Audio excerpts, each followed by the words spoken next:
last month on April 9th. Thank you, everyone. Your voices are so important right now. Close to 300 activists and advocates for people with disabilities gathered on the grass across from the U.S. Capitol. Are we going to let them dismantle big parts of the Social Security Administration? No! Are we going to allow them to dismantle big parts of CMS? No! It was a brisk morning, and the speakers did their best to warm the crowd up. I am Medicaid! Don't cut me! I am Medicaid! Don't cut me! But underneath the energy, the outrage, there was also a sense of fear. People worried about what all of the cuts coming out of Washington could mean.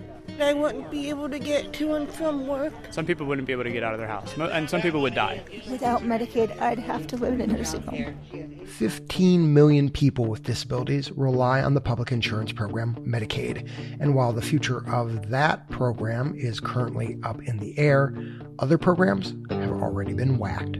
Nearly half the staff fired at the federal health agency that helps people live independently. Social Security offices gutted, leaving long lines for the benefits that so many people with disabilities rely on. This is a very dark time. Disabled people are under unique threat. But I still have hope. Today, a conversation with one expert about what all this upheaval could mean for people with disabilities and how history and data can help us understand this moment. From the studio at the Leonard Davis Institute at the University of Pennsylvania, I'm Dan Gorenstein. This is Tradeoffs.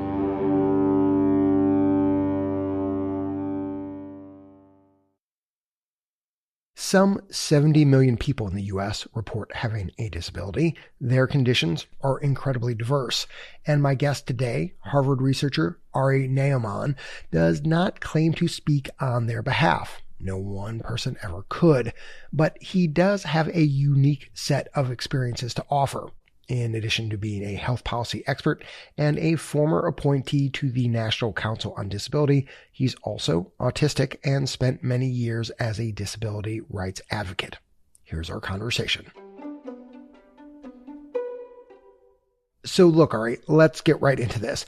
In this moment of great uncertainty about how our healthcare system is changing, why are the stakes especially high for people with disabilities?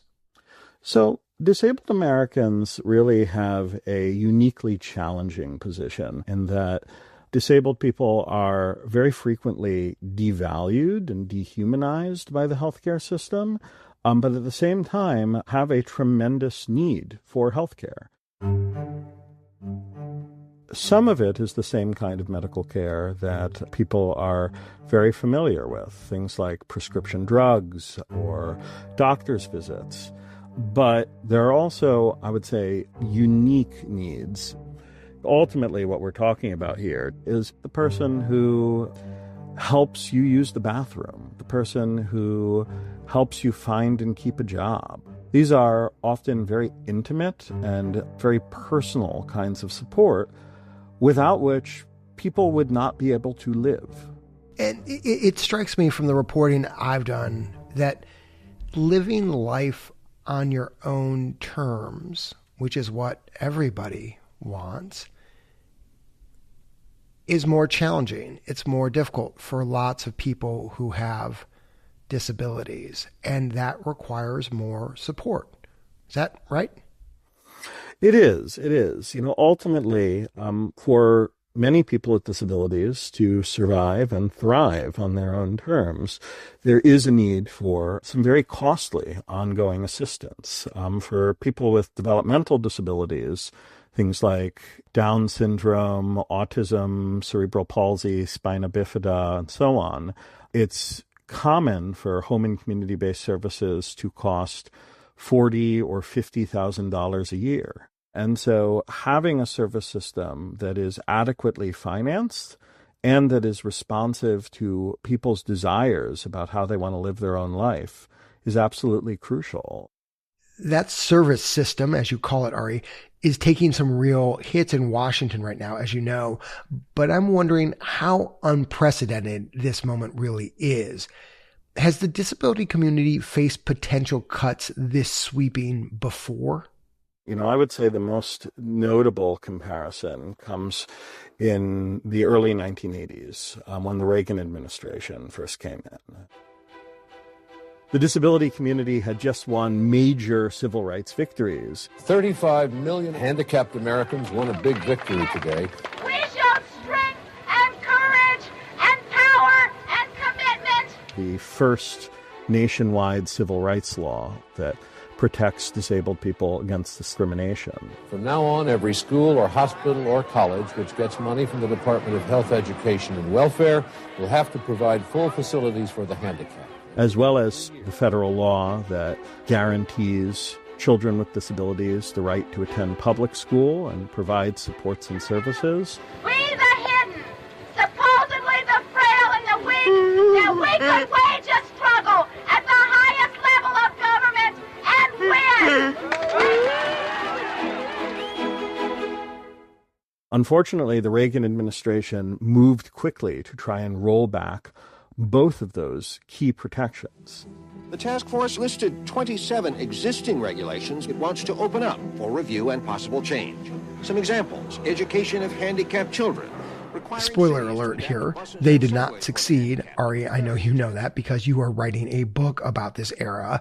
And a key reason that advocates won was this sort of ingenious two-pronged strategy, right? That's exactly right. The first part of that strategy was a process of massive mobilization. So you had disability rights advocates across the country mobilize tens of thousands of people to write letters, show up at hearings, engage in aggressive activism. And, there were points in times where you couldn't walk down the hallway of the Department of Education without having to step over mailbags full of the tens of thousands of letters that had come from disabled people and parents across the country. So that's prong one, Ari, what you call this aggressive activism. What's the second prong?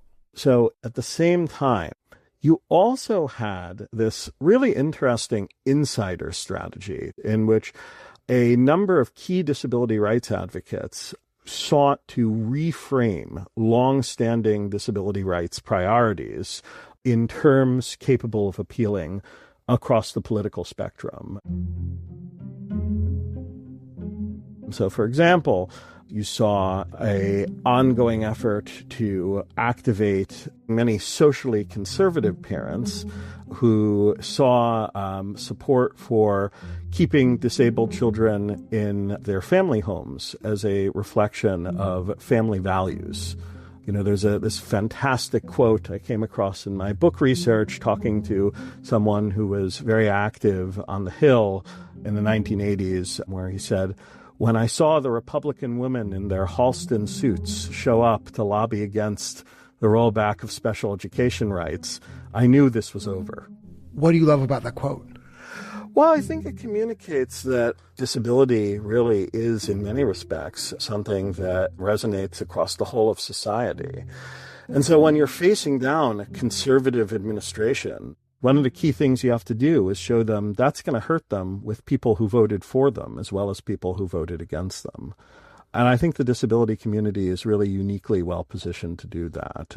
Do you think a similar playbook can work this time around? Are you seeing advocates use it? To some extent, you are seeing this right now, right? Disability has been foregrounded in both the defense of Medicaid and in the efforts to push back on the elimination of the Department of Education. And, the reason for that, and, this is kind of a dark reality, is advocates across the board recognize that there are many people in this country who, when you say this will hurt racial and ethnic minorities or the LGBTQ community, their reaction is frighteningly, good, that's what I intended to do. But many of those people can still be influenced by saying this will hurt disabled people. That's an unfortunate reality, but it's a reality that exists right now in American politics. Okay, Ari, so we've talked a lot about what advocates did in the 1980s and what they're doing today to push back on potential cuts.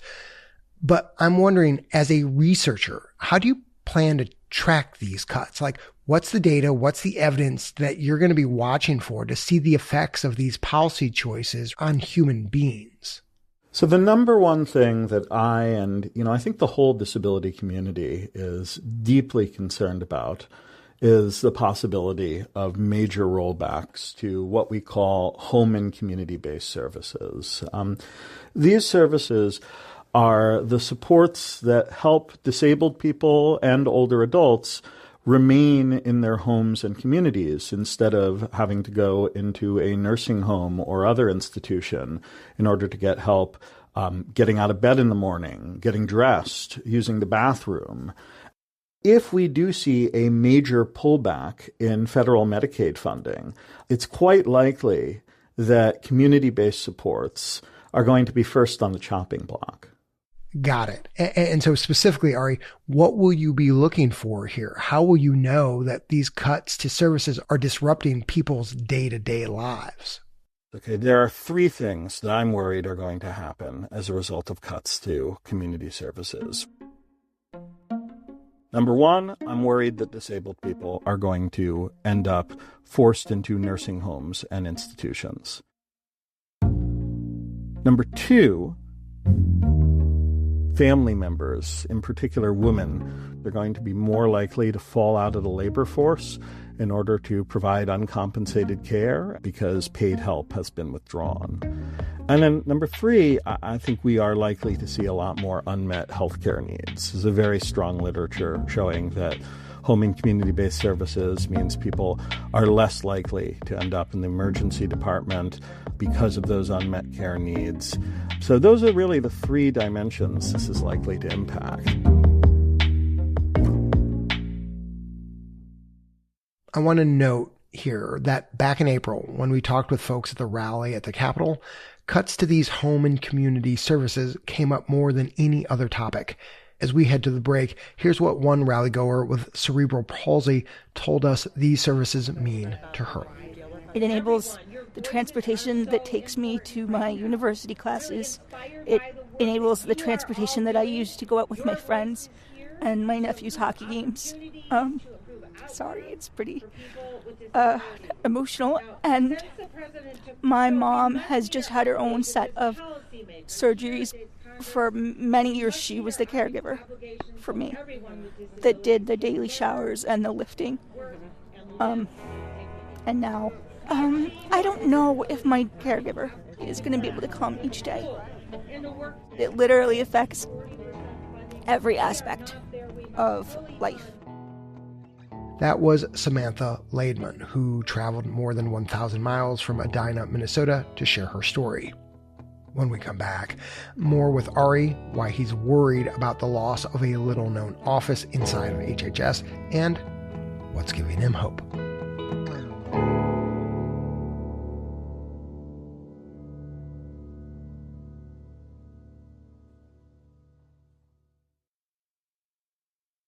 Welcome back. Before we return to our talk with Harvard researcher Ari Ne'eman, we wanted to play another clip from a person with a disability who's worried about this moment. Fear is the number one thing that I'm hearing, like we are within the first groups to be targeted historically, and that's exactly what's happening now. And so I think a lot of community members are really feeling it. And we also have a long history of resilience, forced resilience, honestly. Like this isn't necessarily like a, yay type of thing, right? But being forced to be resilient. So like on one side there's fear, but then on the other side there's also action because we know that there's no one else that's going to stand up for us. That was 37-year-old Brittany Hernandez-Wilson in Oakland, California.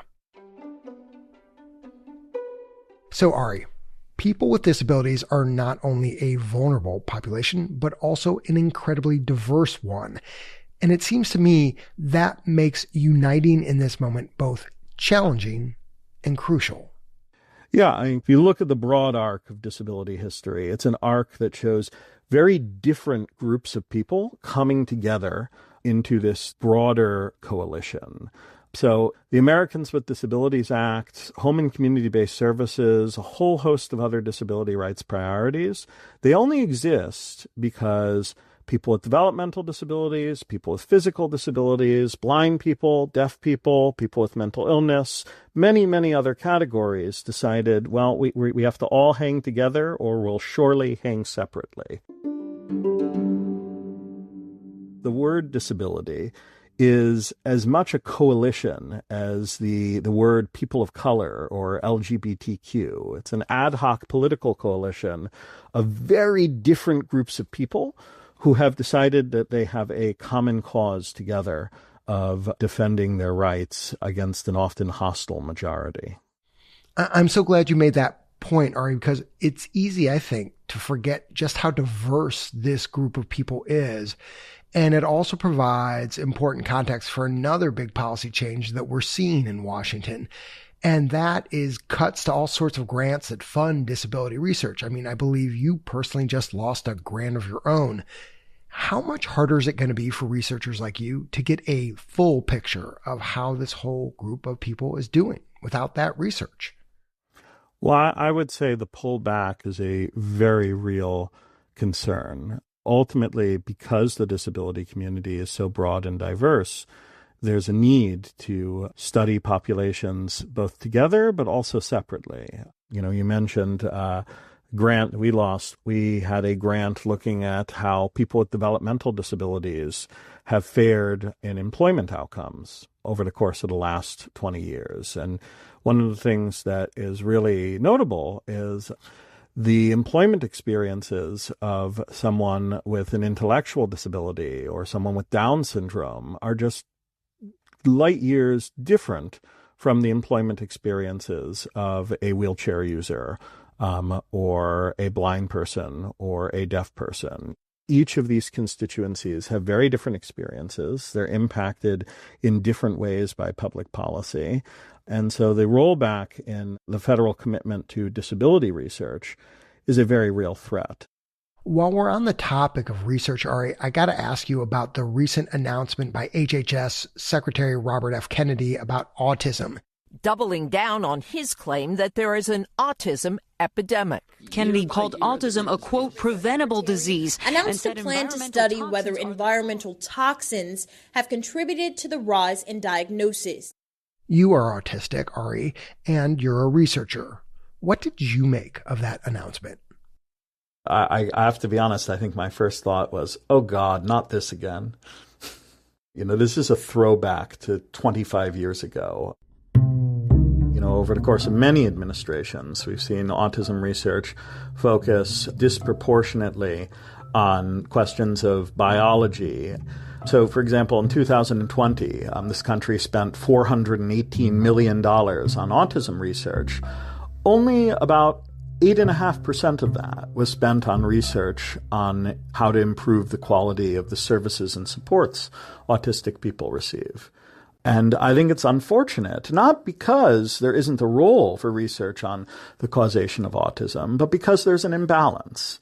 I think when the average autistic person or family member of an autistic person wakes up in the morning, they don't ask themselves, have they found a new biomarker yet? They ask, are there better strategies available to help me or my loved one live independently, to be included in the workplace, in the general education classroom? We really owe it to people to have a research agenda that is in some way responsive to that. There is a need for change, but it is in the exact opposite of the direction Secretary Kennedy is promoting. One final cut that I want us to talk about. This one is to a group inside of the U.S. Department of Health and Human Services known as the Administration for Community Living. This was an office, as you know, dedicated to making sure people with disabilities as well as older adults could live full, healthy lives. HHS first cut its staff by half, then said it plans to fully eliminate it and spread its duties out among other parts of the agency. How big of a loss is this? No, it's a major loss. It's a major loss.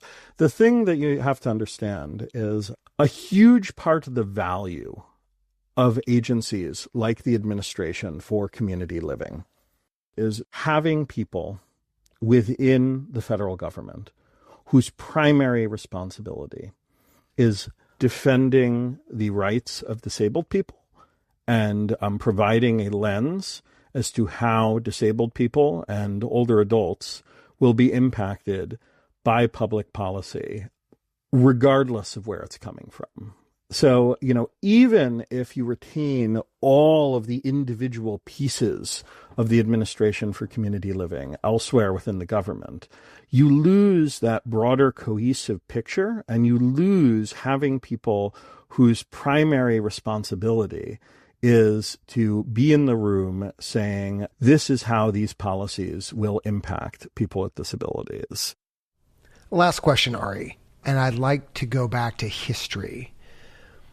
I'm thinking about other moments in the disability rights movement, and they are in many ways quite radical. The federal building sit-ins in the 1970s. 500 to 600 people in wheelchairs with walking canes and hearing aids stormed the regional office of Health, Education, and Welfare in San Francisco. The crawl to the Capitol in the 1990s. This is a group of people who are overlooked, undervalued, and so often dehumanized. And still, when the chips are down, folks with disabilities so often find a way to break through. And they do it with their stories, and literally, sometimes, with their bodies. Does that give you some sense of hope? This is a very dark time. Disabled people are under unique threat. Horrific things have happened to disabled people in this country. We are a country that placed hundreds of thousands of people into lifelong institutionalization, that sterilized tens of thousands of people. And we refuse to go back to that time. So I think that is a very powerful motivation. During my years when I worked as an advocate, it motivated me as an advocate. Now, when I work as a researcher, it motivates me as a researcher. We know how bad it can get, and we refuse to let it get that bad again. That's why the disability rights movement exists, to say that we are only going to move forward. We refuse to turn back the clock. Ari, thank you so much for taking the time to talk to us on Tradeoffs. I appreciate it very much. Thanks for having me on the show, Dan. It's been a pleasure. I'm Dan Gorenstein. This is Tradeoffs.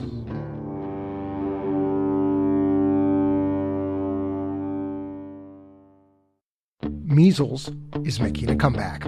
West Texas is at the epicenter of the nation's largest outbreak.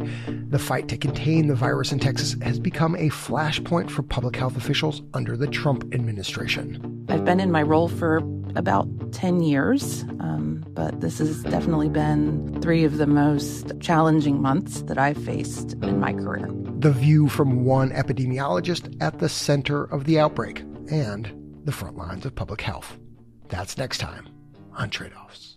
Thanks for listening to Tradeoffs. If you've just discovered us, remember to subscribe to the feed so you never miss an episode.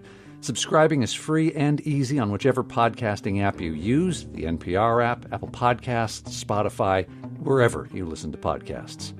The Tradeoffs team is producers Ryan Levy and Melanie Evans, additional field reporting by Joanna Broder, editor Deborah Franklin, executive director Jessica Silverman, marketing director Catherine Dougal, with help from Kate Seepy, Cedric Wilson, and Colleen Schenk, sound designer Andrew Perella, executive editor Dan Gorenstein, and senior producer Leslie Walker. The Tradeoffs theme song was composed by Ty Sitterman, with additional music this episode from Blue Dot Sessions and Epidemic Sound. Tradeoffs reporting for this episode was supported in part by Arnold Ventures.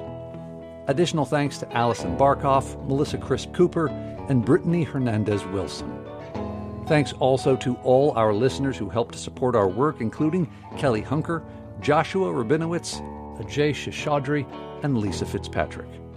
Our media partner is Side Effects Public Media, based at WFYI.